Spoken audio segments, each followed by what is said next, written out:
Assalamualaikum warahmatullahi wabarakatuh.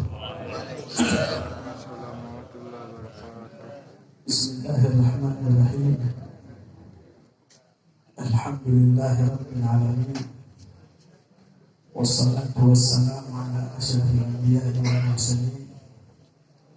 Sayyidina wa habibina وشفيعنا وقرة أعيننا ومقتدانا ومصطفانا محمد اللهم صل وسلم خاتم النبيين وإمام المرسلين وصاحب الحجج القاطعة والبراهين وعلى آله المطهرين وأصحابه الأكرمين والتابعين لهم بإحسان إلى يومنا هذا إلى يوم الدين. وقال رب اشرح لي صدري ويسر لي أمري واحلل عقدة من لساني يفقهوا قولي. سبحانك لا علم لنا إلا ما علمتنا إنك أنت العليم الحكيم ولا حول ولا قوة إلا بالله العلي العظيم. أما بعد.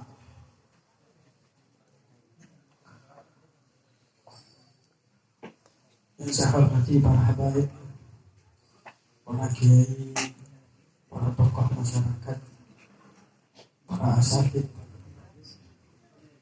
Saya berdiri di sini pertama adalah ingin mengucapkan ribuan terima kasih atas kehadiran para hadirin pada malam hari ini yang telah memenuhi daripada undangan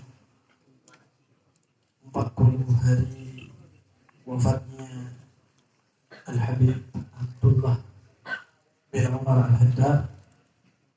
Mudah-mudahan langkah para hadirin pada malam hari ini akan mempermudah langkah-langkah kita semua menuju surga Allah. ya Allah. Insyaallah langkah-langkah antum sekalian diberikan oleh Allah Subhanahu wa taala balasan sehingga kelak nanti kita bisa berkumpul bersama di surga Allah Subhanahu wa taala. Amin. Hari ini kita berkumpul bersama untuk mengingat Allah dan menginginkan surganya serta dilindungi dari api neraka Allah Subhanahu wa taala. Tak lupa saya atas nama keluarga sekaligus khatim daripada Majelis Al-Ba'alawi, karena pada malam hari ini adalah penutupan sebelum datangnya bulan suci Ramadan. Seperti biasa, malam ini adalah malam penutupan sementara Majelis Al-Ba'alawi yang biasa dilakukan rutinan. InsyaAllah kita akan buka kembali pada bulan Syawal dalam keadaan sehat walafiat. Amin. Mengucapkan ribuan terima kasih kepada seluruh jajaran yang telah mensukseskan acara pada malam hari ini. Jadi mulai Majelis Zikir Al-Khidmah yang telah memberikan fasilitas luar biasa pada malam hari ini. Kalau bukan karena Majelis Al-Khidmah tidak akan bisa semeriah ini. Dan kepada seluruh daripada jajaran pengurus, pembantu, khadim daripada Majelis Al-Ba'alawi, lebih khususnya kepada para tetangga-tetangga yang pada malam hari ini telah mempersilahkan kepada kita bersama untuk duduk bersama, berzikir bersama tanpa ada halangan, tanpa ada keberatan daripada para tetangga yang berkhidmah juga mulai pagi sore. Alhamdulillah, kami atas nama keluarga berterima kasih sebesar-besarnya atas partisipasinya. Mudah-mudahan Allah Subhanahu wa taala selalu dan senantiasa memberikan balasan yang setimpal. Tidak ada yang bisa untuk kami aturkan dan kami balaskan kecuali kalimat jazakumullahu khairan jazaa. Para hadirin yang dirahmati oleh Allah Subhanahu wa taala, banyak majelis mendekati bulan suci Ramadan. Majelis-majelis tersebut diliburkan sementara. Kenapa? Dan timbul pertanyaan buat kita. Kenapa sih majelis tidak terus jalan di bulan suci Ramadan? Ya, Satu jawaban yang bisa saya berikan pada malam hari ini, karena memang bulan Ramadan itu adalah bulan di mana seorang hamba mendekatkan diri kepada Allah Subhanahu wa taala dengan ibadah Al-Qur'an, dengan membaca Al-Qur'an, dengan mengerjakan salat, mendekatkan diri kepada Allah, berpuasa sekaligus. Yang namanya puasa itu adalah amal ibadah yang tidak diketahui daripada orang lain. Sehingga banyak di antara para ulama yang mereka berpikir bahwa di dalam bulan suci Ramadan bukan meliburkan, tapi mengganti daripada amal perbuatan kita yang biasa kita duduk berjamaah, berzikir dan bersalawat, untuk lebih mendekat kepada Allah Subhanahu wa taala, untuk lebih menyendiri kepada Allah Subhanahu wa taala, untuk supaya lebih membuka pintu hati kita dengan pintu Allah Subhanahu wa taala tanpa diganggu oleh yang lain.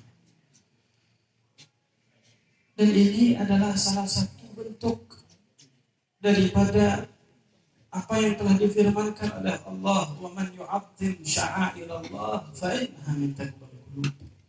Orang siapa yang dia itu jadi mengagungkan daripada syiar-syiar Allah, maka itu adalah bentuk daripada ketakwaan. Dan puasa tersebut dan ibadah di bulan puasa itu adalah sebuah tolak ukur yang begitu besar bagi diri kita. Apakah kita ini adalah benar-benar orang yang bertakwa kepada Allah dengan memperbanyak amal perbuatan saleh di bulan tersebut atau tidak?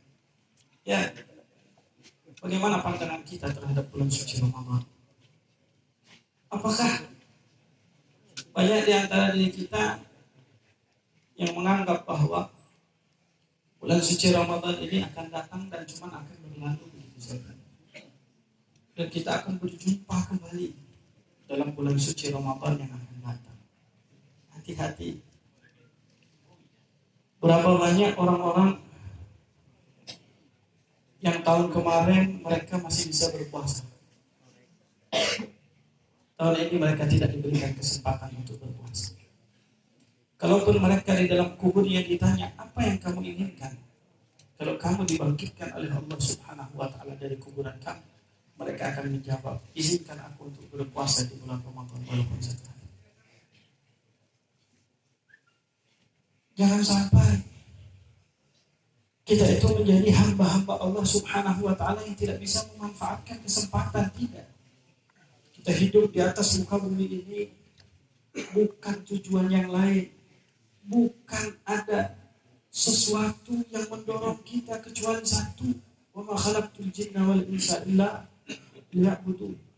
Tidaklah diciptakan jin dan manusia kecuali adalah beribadah kepada Allah. Oleh karena itu mereka para ulama dari mulai Nabi Muhammad SAW, bagaimana Rasulullah SAW salat tarawih di malam pertama, beliau salat tarawih dengan membaca surat Al-Baqarah. Di malam yang kedua, beliau mengerjakan salat tarawih dengan membaca surat Al-Imran. Bagaimana Rasulullah membaca dengan surat An-Nisa.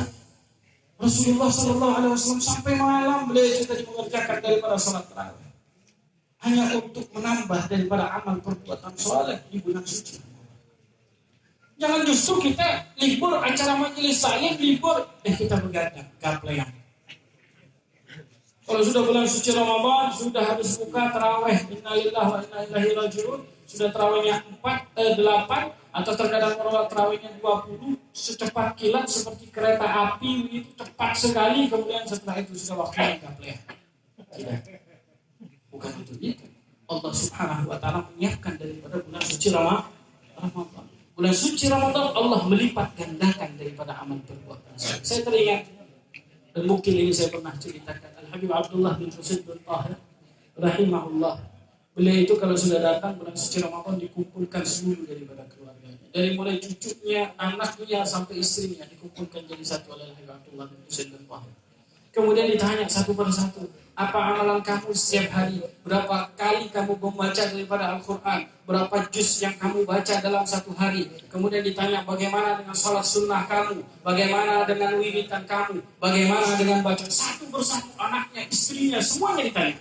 Kemudian beliau berkata, setelah ini datang bulan suci Ramadan, hendaklah kalian harus menambah daripada amal perbuatan soleh. Bacaan Al-Quran yang biasa ada baca 1 juz harus 2 juz, yang 3 juz harus 6 juz. Lipat gandakan daripada hal tersebut. Karena pada saat itu Allah akan berubah daripada hitungan-hitungan amal perbuatan saleh. Karena itu Imam Syafi'i rahimahullah, beliau biasa menghatamkan Al-Quran 1 kali dalam 1 hari. Begitu masuk daripada bulan suci Ramadan, beliau menghatamkan dalam 1 hari 2 kali. Sampai akhirnya ditanya semua. Kemudian Abdullah bin Husain bin Tahir rahimahullah, beliau itu tiba-tiba terdiam. Beliau berpikir, setelah berpikir beliau menangis dan beliau berkata, ketika ditanya oleh anaknya, kenapa? Ya Walidi, kenapa engkau menangis? Kemudian Abdullah mengatakan, aku tadi berpikir, aku mulai hitung waktuku. Dari mulai aku bangun sampai aku memejamkan mata. Aku cari waktu untuk supaya aku bisa menambah amal perbuatan soleh di bulan Ramadan. Tapi aku sudah tidak dapat waktu untuk menambah.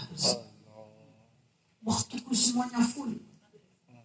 Dari mulai membuka mata sampai beliau itu tadi memejamkan mata, nggak ada waktu untuk bisa menambah.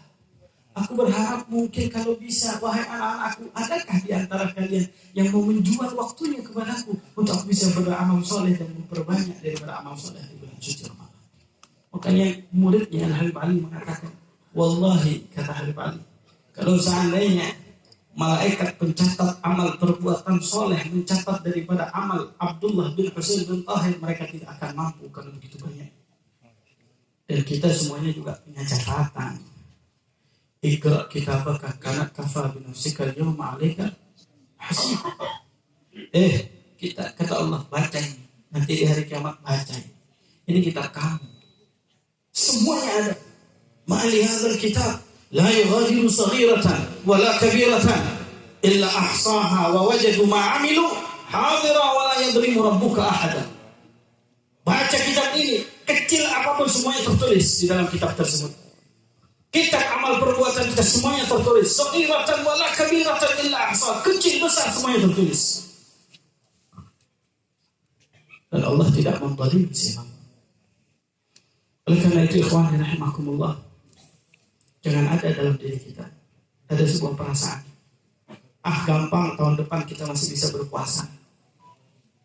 Karena orang yang seperti begini adalah contoh orang yang akan menyesal nantinya di hari kiamat. Syekh Ma'ruf Al-Karfi rahimahullah, beliau pernah suatu saat mau sholat dengan Syekh Muhammad bin Abi At-Taubah. Ketika beliau mengumandangkan azan qomat, kemudian Syekh Muhammad Al-Karfi mengatakan kepada Syekh Ma'ruf Al-Karfi mengatakan kepada Syekh Muhammad, wahai Muhammad, kamu yang maju jadi imam, biar saya jadi makmum. Kata Syekh Muhammad, jangan wahai Ma'ruf, biar kamu saja yang maju. Kemudian Syekh Ma'ruf dengan berat hati beliau berkata, wahai Muhammad, saya akan maju, tapi satu syarat, saya kalau maju saat ini, saya tidak akan mau maju lagi jadi imam untuk memakmumi daripada kamu. Apa jawaban daripada Syekh Muhammad bin Abi At-Taubah? Dia mengatakan, ya Ma'ruf, apakah kamu masih berpikir bahwa setelah salat ini kamu bisa hidup? Sehingga kamu beranggapan kamu akan menjadi imam aku kembali? Demi Allah, tidak pernah aku mengerjakan sebuah pekerjaan kecuali aku tidak bisa yakin bahwa aku akan hidup setelahnya. Inilah orang-orang yang memang mereka adalah dekat kepada Allah Subhanahu wa ta'ala. Dan tengok daripada almarhum Al-Habib Abdullah yang biasa hadir dalam majelis al-khidmah di mana-mana. Sampai beliau di akhir hayatnya pun ingin hadir di seluruh daripada majelis-majelis. Karena beliau tidak ingin untuk melewatkan waktu begitu saja. Tapi saya yakin, walaupun beliau sakit, walaupun beliau tidak hadir dalam majelis al-khidmah, bahkan pada malam hari ini beliau dapat pahala daripada hal tersebut. Ya, karena Allah Subhanahu wa ta'ala telah menyebutkan di dalam ayat suci Al-Quran, illal ladzina amanu wa 'amilus solihati falahum ajrun ghairu mamnun. Mereka orang-orang yang beriman, mereka orang yang beramal soleh, mereka yang membiasakan diri untuk beribadah kepada Allah, maka pahala mereka tidak akan pernah terputus sampai hari kiamat. Mudah-mudahan kita dijadikan oleh Allah Subhanahu wa taala hamba-hambanya yang selalu tidak terputus daripada amal perbuatan soleh. Bahkan di alam kubur kita diberi oleh Allah Subhanahu wa taala selalu amal perbuatan soleh.